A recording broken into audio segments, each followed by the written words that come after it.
আমার নাম তাসলিমা মণ্ডল, মেয়ের নাম তামান্না মণ্ডল। আমরা থাকি বেদিয়াপাড়া 1439 রবীন্দ্রনাথ ঠাকুর রোড।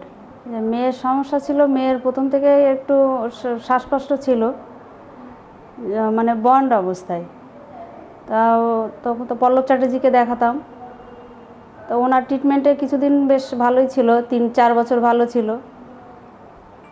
তারপর আস্তে আস্তে যত বড় হতে লাগলো কষ্টটা আরও বাড়লো। তো উনিই সাজেশান দিয়েছিলেন যে ডক্টর তুষার কান্তি ঘোষের কাছে নিয়ে যাওয়ার জন্য। তো ওখানে যাওয়ার পরে মেয়েকে দেখানোর পর উনি বললেন যে এটা অপারেশন করতে হবে। অপারেশন 8 মাস আগে হয়েছিল।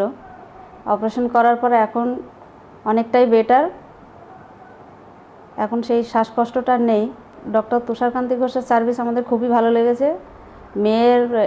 মেয়ে সুস্থ, এখন ভালোই সুস্থ আছে। এটা হওয়ার পরে আমার ছেলেরও প্রবলেম ছিল, ছেলেকেও অপারেশন করিয়েছি ওনার কাছে। জাস্ট এই মানে 1 উইক হলো। ওনার যে নার্সিংহোমে যেসব যত কলিগ আছে খুবই আমাদের সঙ্গে ভালো অপারেট করেছে, খুবই ভালো আর কি। আমার অনেক মানে যেসব গেস্ট আসে বাংলাদেশ থেকে, এখানেও আছে, অনেককেই বলেছি ওনার কথা, ওখানে ট্রিটমেন্ট খুবই ভালো, ওখানে নিয়ে যাওয়ার জন্য।